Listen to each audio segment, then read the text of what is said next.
बहुत समय पहले की बात है। रामगढ़ नाम के किसी गांव में सभी लोग हंसी खुशी से रहते थे। उसी गांव में घर था जिसमें निधि अपनी माँ ललिता और बहन सृष्टि के साथ रहती थी।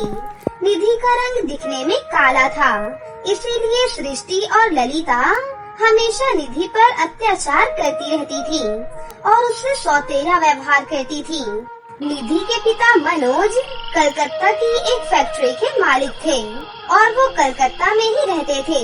वहीं निधि की माँ और छोटी बहन सृष्टि बहुत ज्यादा जालिम थी और वो निधि को बिल्कुल भी पसंद नहीं करती थी और उसके काले रंग के लिए उसे हमेशा ताना मारते रहती थी, जबकि वो उसकी सगी माँ और सगी बहन थी। ऐसे ही दिन बीत रहे थे।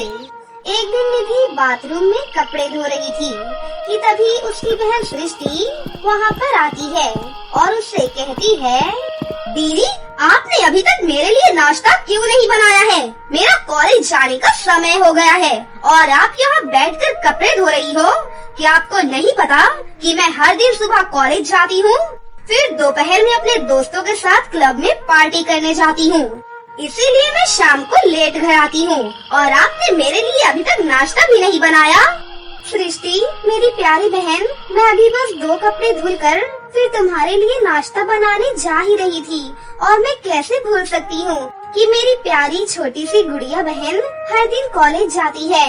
मैं बस नाश्ता तैयार करके तुम्हारे कमरे में ही लाने वाली थी। दीदी अभी मेरे कॉलेज जाने का समय हो गया है और आप यहाँ कपड़ा धोने का बहाना कर रही हो।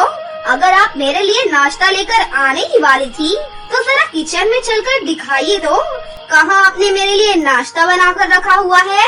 सृष्टि निधि पर चिल्ला ही रही होती है कि तभी सृष्टि की आवाज सुनकर निधि की माँ ललिता वहाँ पर आ जाती है और कहती है, क्या हुआ मेरी लाडली बेटी, तू सुबह सुबह इतनी जोर जोर से क्यों चिल्ला रही है और तू अभी तक तैयार क्यों नहीं हुई बेटा?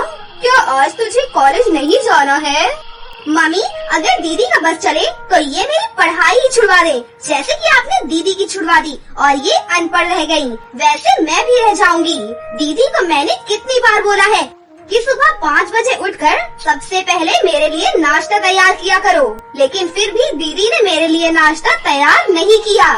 अरे कलमोही कहीं की, मैंने तुझे कितनी बार कहा है कि सबसे पहले उठकर मेरी बेटी के लिए सुबह सुबह 1 गिलास जूस उसके कमरे में रख दिया कर और उसके बाद सृष्टि के लिए नाश्ता बनाया कर। लेकिन मुझे तो समझ ही नहीं आता कि मैं तुझसे अपना पीछा कैसे छुड़ाऊं। हाँ माँ, दीदी को मैंने भी कई बार कहा है कि सुबह सोकर उठते ही मुझे मेरे बिस्तर पर 1 गिलास जूस दे दिया करे, लेकिन फिर भी दीदी जानबूझकर मुझे जूस नहीं देती है और हमेशा नाश्ता बनाने में देरी कर देती है। हाँ बेटी, मुझे तो समझ ही नहीं आता कि मैं इस कलमोही का क्या करूँ। मुझे पता नहीं कि सृष्टि के पिताजी ने तुझे घर में क्यों रखा हुआ है। अगर इस घर की मालकिन मैं बन जाऊँ तो मैं तुझे रातों रात ठिकाने लगा दूंगी। इतना कहकर ललिता और सृष्टि निधि को सुनाकर वहाँ से चली जाती है, लेकिन निधि बेचारी अपनी माँ और बहन को कुछ भी नहीं कहती। ऐसे ही दिन बीत रहे थे। कुछ दिनों बाद ललिता और सृष्टि मॉल में शॉपिंग करने जाती है, जहाँ पर उन्हें शॉपिंग करते करते पूरा दिन निकल जाता है। शाम को दोनों थक हार कर जब घर आती हैं, तो उन्हें निधि कहीं भी दिखाई नहीं देती। फिर दोनों माँ बेटी सृष्टि और ललिता इधर उधर देखती हैं। इसके बाद वो दोनों निधि के कमरे में जाती हैं। तभी वो दोनों देखती हैं कि निधि अपने बेड पर आराम से सो रही है। इसके बाद ललिता गुस्से से चिल्लाने लगती है, ये देख बेटी, इस कलमोही को, ये यहाँ आराम से सो रही है और हम दोनों यहाँ थके हारे दिन भर मॉल में शॉपिंग कर रहे थे और ये घर में रहकर मालकिन की तरह बेड पर सो रही है। निधि अपनी माँ की आवाज सुनकर तुरंत ही उठ जाती है और कहती है, माँ आज मेरी तबीयत थोड़ी ठीक नहीं लग रही है, इसीलिए मैं आराम करने के लिए बेड पर लेट गई थी। थकान के कारण कब मेरी आँख लग गई पता ही नहीं चला। वैसे माँ जी, मैंने पूरे घर का काम कर दिया है, मैंने रात का खाना भी बना दिया है, सृष्टि का कॉलेज का होमवर्क भी कर दिया है और छत पर सूख रहे आपके कपड़े भी अलमारी में रख दिए हैं। अच्छा, तो मेरी प्यारी बेटी कल्लू रानी की तबीयत खराब है। लेकिन बेटी तू चिंता मत कर, मैं तेरी तबीयत अभी ठीक कर देती हूँ, बस 2 मिनट में। इसके बाद तेरे बदन का पूरा दर्द गायब हो जाएगा। इतना कहकर ललिता निधि को डंडे से मारने लगती है और वही पास खड़ी सृष्टि निधि को पिटता हुआ देखकर नाच नाच कर बहुत खुश होती है। इसके बाद ललिता और सृष्टि अपने कमरे में चली जाती है। निधि अपनी माँ और सृष्टि के अत्याचारों से तंग आकर घर के बाहर चली जाती है। वो भी रात के अंधेरे में सुनसान सड़क पर चल रही थी। निधि चलते चलते एक जंगल में पहुंच जाती है। तभी वो जंगल के बीच देखती है कि वहाँ एक सुंदर सा परीलोक है और गेट पर 2 परियां खड़े होकर उस पर पहरा दे रही हैं। निधि चलते चलते उन परियों के पास पहुंच जाती है।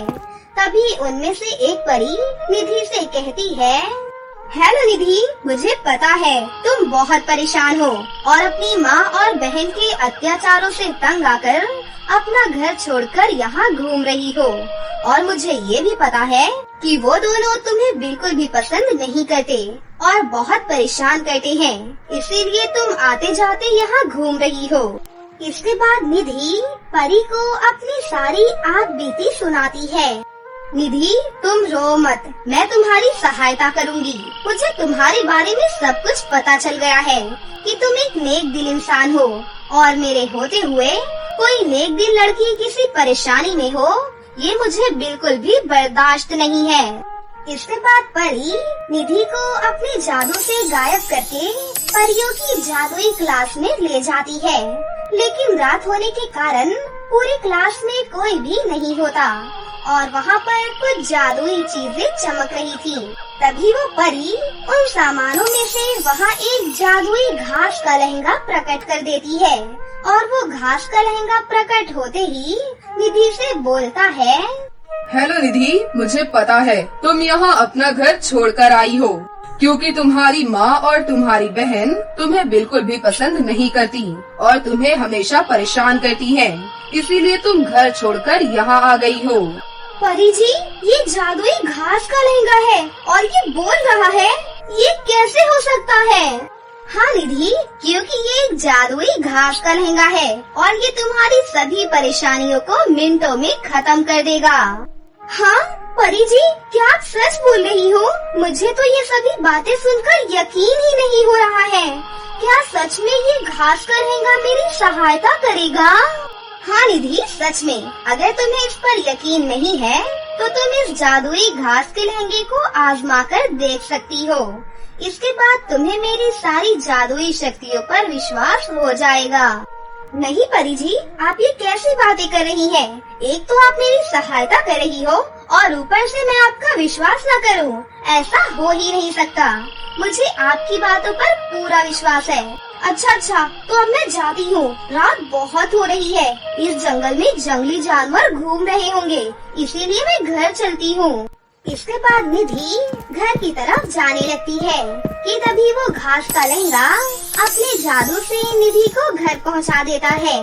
अपने आप को घर में देखकर निधि हैरान रह जाती है और अब उसे अपने जादुई घास के लहंगे की शक्तियों पर विश्वास हो जाता है।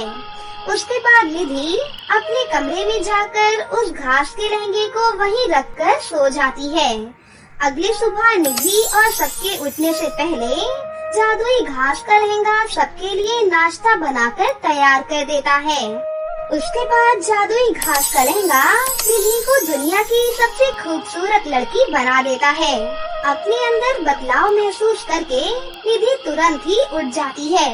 वो जब किचन में जाकर देखती है तो किचन में सबके लिए नाश्ता बनाकर तैयार रखा था। ये देखकर निधि बहुत खुश हो जाती है। इसके बाद वो खुशी खुशी अपने कमरे की ओर जा रही थी कि तभी सृष्टि और ललिता निधि को इतना खुश और खूबसूरत देखकर सोच में पड़ जाती है। निधि अपने कमरे में जाकर अपने आप को शीशे में देखती है तो वो अपने गोरे रंग के कारण बहुत खुश हो जाती है। इधर सृष्टि और ललिता निधि के कमरे की ओर जाती हैं। तभी वो देखती हैं कि निधि उस जादुई घास के लहंगे से बातें कर रही है। तभी सृष्टि निधि को एक थप्पड़ मारती है। ये देखकर जादुई घास के लहंगे को बहुत गुस्सा आ जाता है और वो सृष्टि और ललिता को बिजली के झटके देने लगता है। इसके बहुत देर बाद जादुई घास का लहंगा उन दोनों को छोड़ देता है। फिर सृष्टि और ललिता को अपनी गलती का एहसास हो जाता है और वो दोनों निधि से माफी मांगने लगती हैं। लेकिन निधि अपनी माँ और छोटी बहन को माफ कर देती है। उसके बाद से सभी लोग हंसी खुशी से रहने लगते हैं। उस दिन से निधि को जब कभी भी किसी चीज की कमी होती है तो वो उस जादुई घास के लहंगे से मांग लिया करती थी और उसके बाद से सभी लोग एक साथ मिलजुल कर रहने लगते हैं। कुछ समय पहले की बात है। किसी गांव में आवंतिका नाम की एक औरत अपनी 3 बेटियों के साथ रहती थी। आवंतिका और उसकी तीनों बेटियां चूड़ियां बेचने का काम करती थीं। इसी से उनके घर का गुजारा चलता था। ऐसे ही बहुत समय बीत जाता है। फिर कुछ दिनों के बाद आवंतिका अपनी तीनों बेटियों की शादी 3 भाइयों के साथ तय कर देती है। लेकिन लड़के वाले दहेज में बहुत सारे पैसे मांगते हैं, जिससे आवंतिका बहुत ज्यादा परेशान हो जाती है। माँ, लड़के वाले तो इतना सारा दहेज मांग रही हैं। अब तुम इतना सारा दहेज कैसे दोगी माँ? हाँ माँ, हम तो गरीब हैं, हमारे पास इतने पैसे कहाँ से आएंगे? छोड़िए ना माँ, हमें शादी वादी नहीं करनी है। तुम चिंता मत करो, मैं सालों से एक बैंक में पैसे जमा कर रही हूँ। मैं कल ही सारे पैसे बैंक से निकाल कर ले आऊंगी। फिर अगले दिन सुबह होने पर आवंतिका बैंक में पैसे निकालने के लिए पहुँच जाती है। लेकिन जब वो पैसे निकालने लगती है कि तभी अपने पैसे बैंक से गायब देख उसके होश उड़ जाते हैं।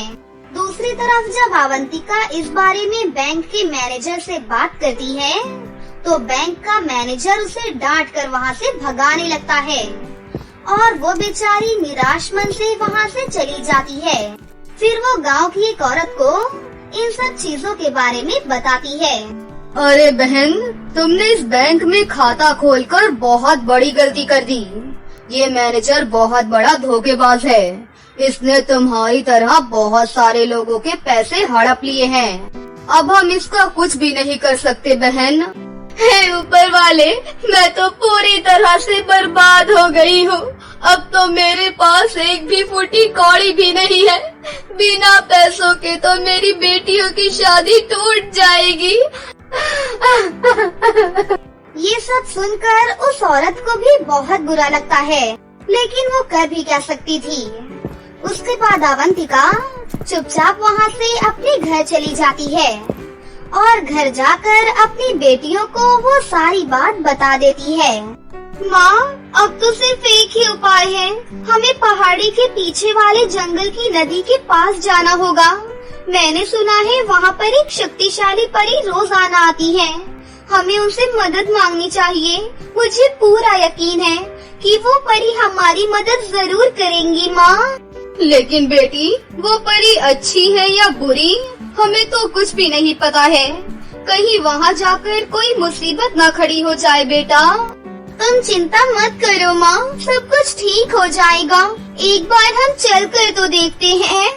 फिर अगले दिन वो तीनों बहनें पहाड़ी के पीछे वाले जंगल की नदी के पास पहुँच जाती हैं। उसके बाद वो सभी आवाज देकर परी को बुलाने लगती हैं। थोड़ी ही देर में उनके सामने एक खूबसूरत सी परी प्रकट हो जाती है और उनसे कहती है, तुम सब कौन हो और यहाँ पर क्या करने आई हो? हम सब बहुत गरीब हैं। हमारी शादी तय हो गई है, लेकिन हमारी माँ के पास बिल्कुल भी पैसे नहीं है। इसीलिए हम सब आपके पास मदद मांगने के लिए आई हैं। आप प्लीज हमारी मदद कीजिए। हमने सुना है आप बहुत ही शक्तिशाली हो। दया करके आप हमारी लाचारी पर तरस खाइए और हमारे पैसों की समस्याओं को दूर कीजिए। प्लीज परी जी, प्लीज। उन तीनों की दुख भरी बातें सुनकर परी को उन पर बहुत तरस आ जाता है। उसके बाद परी उन बहनों को सोने का एक सुंदर सा लहंगा देते हुए कहती है, इस सोने के लहंगे से तुम एक डंडा मांगना। ये जादुई सोने का लहंगा तुम्हें जो डंडा देगा, तुम उससे जिस भी चिड़िया की पिटाई करोगी वो चिड़िया सोने की बन जाएगी। लेकिन हाँ, इस जादुई सोने के लहंगे का इस्तेमाल तुम सब सिर्फ एक दिन के लिए ही कर सकती हो। फिर तुम्हें कल ही इसी वक्त यहाँ पर आकर मुझे मेरा जादुई सोने का लहंगा वापस लौटाना होगा। ठीक है परी जी, हम कल इसी वक्त आपका जादुई सोने का लहंगा लौटा देंगे। आपका बहुत बहुत शुक्रिया। उसके बाद वो तीनों बहनें परी का शुक्रिया अदा करती हैं और फिर तीनों बहनें अपने गांव वापस लौट जाती हैं।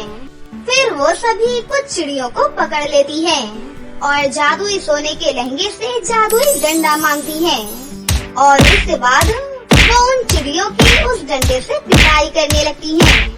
देखते ही देखते वो सारी चिड़िया सोने के रूप में बदल जाती हैं। ये देखकर सभी बहनें बहुत ज्यादा खुश हो जाती हैं और उछल पड़ती हैं। उसके बाद वो तीनों बहनें सारी सोने की चिड़िया शहर में बेच देती हैं और बदले में उन्हें ढेर सारे पैसे मिल जाते हैं। ये देखो माँ, हमारे पास कितने सारे पैसे इकट्ठे हो गए हैं। अब तुम्हें फिक्र करने की कोई भी जरूरत नहीं है। हाँ, ये सब उस दयालु परी की वजह से हुआ है। चलो अब उनका जादुई सोने का लहंगा उन्हें वापस करके आ जाते हैं। फिर वो तीनों बहनें परी का जादुई सोने का लहंगा लेकर जंगल के पास वाली नदी की ओर जाने लगती हैं। लेकिन तभी रास्ते में कुछ बदमाश लड़कियां उनका रास्ता रोक लेती हैं। उन सभी लड़कियों के हाथों में बड़े बड़े चाकू थे। देखो, मैंने सब कुछ देख लिया है। तुम सब ने इस जादुई सोने का लहंगे का इस्तेमाल करके यहाँ की बहुत सारी चिड़ियों को सोने के रूप में बदला है। चलो, ये जादुई सोने का लहंगा अब हमारे हवाले कर दो, वरना तुम सभी बेमौत मारी जाओगी। ये सुनकर वो तीनों बहनें बहुत ज्यादा परेशान हो जाती हैं। अरे, अचानक ये कैसी मुसीबत आ गई? अब हम क्या करें? परी ने बहुत विश्वास करके हमें ये जादुई सोने का लहंगा दिया है। हमें उनका भरोसा नहीं तोड़ना चाहिए। चाहे कुछ भी हो जाए, हमें इस जादुई सोने के लहंगे की हिफाजत करनी ही होगी। लेकिन हम क्या करें? इन सबके पास तो बड़े बड़े चाकू हैं। तभी उस जादुई सोने के लहंगे में से आवाज आती है, तुम सब बिल्कुल भी चिंता मत करो, मैं हूँ ना, मैं इन सभी लड़कियों को सबक सिखाऊंगा।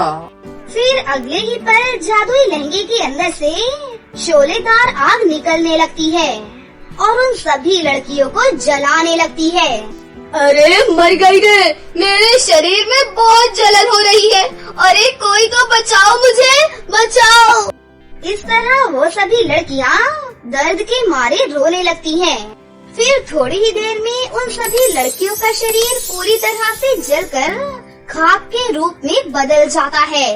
अब ये सभी लड़कियाँ हमेशा के लिए इस दुनिया को छोड़कर चली गई हैं। तुम शायद नहीं जानती हो, इन लड़कियों ने आज तक ना जाने कितने लोगों की जान ली है। ऐसे लोगों को जीने का कोई हक नहीं है। इस तरह उन सभी लालची लड़कियों को उनका सबक मिल जाता है। दूसरी तरफ वो तीनों बहनें परी को उनका जादुई सोने का लहंगा वापस लौटा देती हैं। फिर कुछ ही दिनों के बाद उन तीनों बहनों की शादी बड़े ही धूमधाम से हो जाती है और वो सभी बहनें अपने अपने ससुराल जाकर हंसी खुशी से रहने लगती हैं। राजेशपुर नाम के एक गाँव में सबकी मदद करने वाली एक लड़की प्रीति रहती थी। एक दिन वो अपनी सहेली अर्पिता के साथ स्कूल जा रही थी। तभी एक बस वाला उन दोनों को टक्कर मार देता है। प्रीति को थोड़ी बहुत चोट आती है, लेकिन अर्पिता का पैर बहुत ज्यादा जख्मी हो जाता है। सबकी मदद से प्रीति अर्पिता को हॉस्पिटल पहुंचाती है। उसके बाद वो बहुत दुखी होती है और बहुत सोचने लग जाती है कि अब उसकी सहेली कैसे चलेगी, कैसे सारा काम कर पाएगी। वो रो ही रही होती है कि तभी उसकी मम्मी उसको बताती है, बेटा रो मत, तुम्हारी सहेली के पैर ठीक हो सकते हैं। मैं एक जड़ी बूटियों वाली जादूगरनी को जानती हूँ जिसके पास उस परी का पता है जो तुम्हारी सहेली के पैर को बिल्कुल ठीक कर सकती है। अच्छा, ये तो आपने बहुत अच्छी बात बताई। कहाँ रहती है वो जादूगरनी? मुझे उनके पास जाना है। तुम्हारे पास जादूगरनी खुद ही आ जाएंगी। तुम्हें बस ये मंत्र सच्चे दिल से पढ़ने पड़ेंगे। प्रीति उन मंत्रों को अच्छे से पढ़ने लग जाती है और सच्चे दिल से प्रार्थना करती है, जादूगरनी जी, आप मेरी मदद करने आओ। इतना कहते ही जादूगरनी उसके सामने प्रकट हो जाती है। क्या बात है, तुमने मुझे क्यों बुलाया? जादूगरनी जी, आप मेरी मदद करिए। मैं और मेरी सहेली स्कूल जा रही थी, तभी एक बस वाले ने हमें टक्कर मार दी। मैं तो बच गई, लेकिन मेरी सहेली अर्पिता के दोनों पैर कट गए। अभी तक उसको होश भी नहीं आया है। तुम्हारी सहेली अर्पिता को होश में लाने का काम तो मैं कर दूंगी, लेकिन उसके पैर वापस लाने के लिए हमें रानी परी की जरूरत पड़ेगी। जादूगरनी अर्पिता के सर पर हाथ फेरती है और कुछ मंत्र पढ़ती है। फिर अर्पिता को होश आने लग जाता है। उसके बाद जड़ी बूटियों वाली जादूगरनी अपने झोले से कुछ जड़ी बूटियाँ निकालकर प्रीति को देती है। प्रीति, तुम इन जड़ी बूटियों को पानी में मिलाकर अर्पिता को पिला दो। उसके बाद प्रीति जड़ी बूटियों को पानी में डालकर अर्पिता को पिला देती है।